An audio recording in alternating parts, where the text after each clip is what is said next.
Hi అండి, నమస్తే. నేను మీ Shanti. Welcome to Shanti's vlogs. ఈరోజు వీడియోలో సమ్మర్ వచ్చేసింది కదండి. ఎండాకాలంలో ఒంట్లో వేడిని తగ్గించి చలవ చేసే 2 రకాల సగ్గుబియ్యం జావలను ఎలా చేయాలో చూపించబోతున్నాను.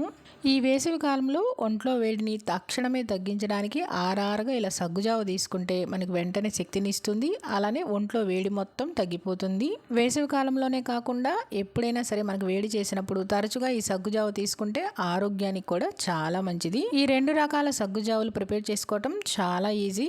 అలానే ఈ సగ్గుజావలు చేసుకోవటం చాలా మందికి తెలిసే ఉంటుంది. తెలియని వారు ఎవరైనా ఉంటే చూసి ఒకసారి ట్రై చేయండి. మరి ఇంకెందుకంటే ఆలస్యం, వీడియోలకు వెళ్ళిపోదాం. వీడియోలకు వెళ్లే ముందుగా నా వీడియోని లైక్ చేయండి, షేర్ చేయండి. అలానే నా ఛానల్ని సబ్స్క్రైబ్ చేయటం మర్చిపోకండి. ముందుగా ఈ జావ కోసం మనం సగ్గుబియ్యాన్ని నానబెట్టుకోవాలి. నేను ఇక్కడ ఒక బౌల్ తీసుకొని అందులోకి 1 కప్పు సగ్గుబియ్యం వేసుకుంటున్నాను. ఇలా సగ్గుబియ్యం వేసేసుకొని ఈ సగ్గుబియ్యాన్ని నేను చూపించే విధంగా 2-3 సార్లు శుభ్రంగా కడిగి తీసుకోవాలి. సగ్గుబియ్యానికి పైన తెల్లటి పౌడర్ని శుభ్రంగా కడిగి తీసేసుకోవాలి.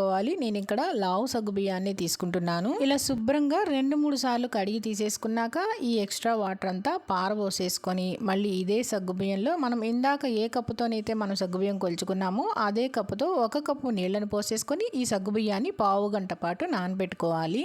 తర్వాత ఒక బౌల్ తీసుకొని ఆ బౌల్లోకి ఒక పెద్ద స్పూన్తో సబ్జా గింజలు వేసుకోవాలి. సబ్జా గింజలు వేసేసుకొని ఈ సబ్జా గింజలు మునిగేంత వరకు నీళ్లు పోసుకోవాలి. నీళ్లు పోసేసుకొని వీటిని ఒక 5 నిమిషాల పాటు నానబెట్టుకుంటే ఇవి త్వరగా నానిపోతాయి. ఇప్పుడు ఒక పావు గంట పాటు సగ్గుబియ్యం బాగా నానిన తర్వాత మీకు చూపిస్తున్నాను. చేతితో పట్టుకుంటే మెత్తగా ఉండాలన్నమాట. ఇలా బాగా నానిన తర్వాత ఈ సగ్గుబియ్యాన్ని పక్కన పెట్టేసుకొని తర్వాత స్టవ్ మీద గిన్నెను పెట్టేసేసుకొని ఇప్పుడు ఈ గిన్నెలో 1 కప్పు సగ్గుబియ్యానికి మొత్తం 6 కప్పుల నీళ్ళు అనేది పోసుకోవాలి. ఆల్రెడీ మనం సగ్గుబియ్యం నానబెట్టుకోవడానికి 1 కప్పు పోసుకున్నాం. మిగిలిన 5 కప్పులు ఇప్పుడు ఈ గిన్నెలో పోసుకోవాలి.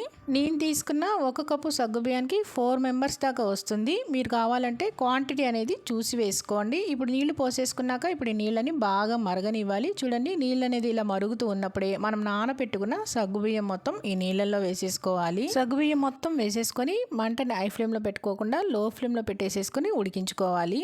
ఇప్పుడు సగ్గుబియ్యాన్ని కలుపుకుంటూ తెల్లదనం అంతా పోయి బాగా ట్రాన్స్పరెంట్గా అయ్యేంత వరకు ఉడికించుకోవాలి. ఇవి ఉడుకుతూ ఉన్నప్పుడే మనకి ఈ జావ అనేది కూడా చిక్కబడుతూ ఉంటుంది. ఆల్రెడీ సగ్గుబియ్యాన్ని పావు గంట పాటు నానబెట్టుకున్నాం కాబట్టి తొందరగానే ఉడికిపోతాయి.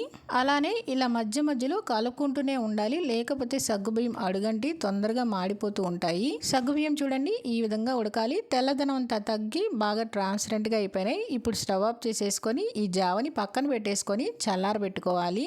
నేను ఇక్కడ ఈ సగ్గు జావతో 2 రకాల జావలు చేస్తున్నాను. ఒకటి మజ్జిగతో చేసే జావ, రెండవది పాలతో చేసే జావ. మజ్జిగతో చేసే జావ అయితే ఇలా వేడివేడిగా పోసుకున్నామంటే మజ్జిగ అనేది తొందరగా విరిగిపోతుంది. అందుకని దీన్ని బాగా చల్లారి పెట్టుకుని చేసుకోవాలి. అదే గనక పాలతో చేసే జావ అయితే వేడిగా ఉన్నా పర్వాలేదు. ఇది చూడండి, జావ అనేది చల్లారిన తర్వాత ఇప్పుడిప్పుడే కొద్దిగా చెక్కబడుతూ ఉంది. అలానే ఈ జావని చల్లారి పెట్టుకునేటప్పుడు మధ్య మధ్యలో ఈ విధంగా గరిటతో కలుపుకుంటూనే ఉండాలి, లేకపోతే పైన ఒక మీగడలాగా ఫామ్ అయిపోతూ ఉంటుంది. ఇప్పుడు జావ అనేది పూర్తిగా చల్లారిపోయింది. ఇప్పుడు మనం 2 రకాల జావల్ని ఎలా చేయాలో చూద్దాము. 2 గ్లాసులు తీసేసుకొని ఆ గ్లాసుల్లోకి సగం దాకా ఈ సగ్గు జావ వేసేసుకోవాలి. పూర్తిగా వేయకుండా ఇలా సగం దాకా జావ వేసుకుంటే మనకి కలుపుకోవటానికి వీలుగా ఉంటుంది. ఇలా 2 గ్లాసుల్లో సగం దాకా జావ వేసేసుకొని ఇప్పుడు ఇందులో మనం నానబెట్టుకున్న సబ్జా గింజలు ఉన్నాయి కదండి, ఆ సబ్జా గింజలు కూడా చక్కగా నానిపోయినాయి. ఇప్పుడు ఈ నానబెట్టుకున్న సబ్జా గింజల్ని రెండిట్లోనూ 2 స్పూన్లు చొప్పున వేసుకోవాలి.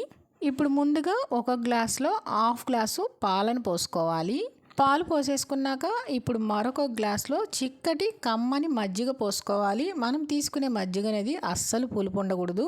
మజ్జిగ పోసేసుకున్నాక ఇప్పుడు పాలు పోసుకున్న గ్లాస్లో నేను ఇక్కడ 1.5 స్పూన్ల పటిక బెల్లం పౌడర్ వేసుకుంటున్నాను. మీకు కావాలంటే పంచదార వేసుకోవచ్చు, లేకపోతే మనం బెల్లాన్ని తురుముకొనైనా వేసుకోవచ్చు. నేనైతే పటిక బెల్లం పౌడర్ వేసేసుకొని ఈ పటిక బెల్లం పౌడర్ అంతా బాగా మిక్స్ అయ్యేలాగా కలిపేసేసుకోవాలి. పటిక బెల్లం పౌడర్ అంతా బాగా మిక్స్ చేసేసుకున్నాక ఇప్పుడు మనం మజ్జిగ పోసుకున్న గ్లాస్లో 1/2 టీ స్పూన్ ఉప్పు వేసేసుకొని ఉప్పు అంతా కూడా ఇందులో బాగా మిక్స్ అయ్యేలాగా కలిపేసుకోవాలి.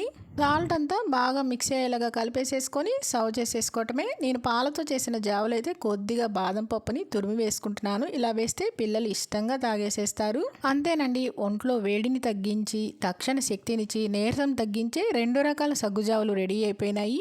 వేసవి కాలంలోనే కాకుండా ఏ కాలంలోనైనా సరే ఈ 2 రకాల సగ్గు జావల్ని తీసుకుంటే ఒంట్లో వేడిని తగ్గించి బాడీ డీహైడ్రేట్ కాకుండా ఉంటుంది. అయితే ఈ సగ్గు జావల్ని ఎప్పటికప్పుడు ఫ్రెష్గా ప్రిపేర్ చేసుకుంటేనే బాగుంటుంది. ఉంటుంది. ఫ్రిడ్జ్లో పెట్టుకుని మనం స్టోర్ చేసుకొని తాగామంటే టేస్ట్ అనేది అస్సలు బాగోదు. మరి మీరు కూడా తప్పకుండా ఈ 2 రకాల సగ్గు జావని ట్రై చేయండి. ట్రై చేసి మీకు ఎలా వచ్చిందో కింద కామెంట్ రూపంలో తెలియజేయడం మర్చిపోకండి. అయితే సగ్గుబియ్యంతో చేసిన ఈ 2 రకాల జావల వీడియో రెసిపీ నచ్చిందా అండి? నచ్చితే కనుక లైక్ చేయండి, మీ ఫ్రెండ్స్కి రిలేటివ్స్కి షేర్ చేయండి, సబ్స్క్రైబ్ చేయండి. Thank you.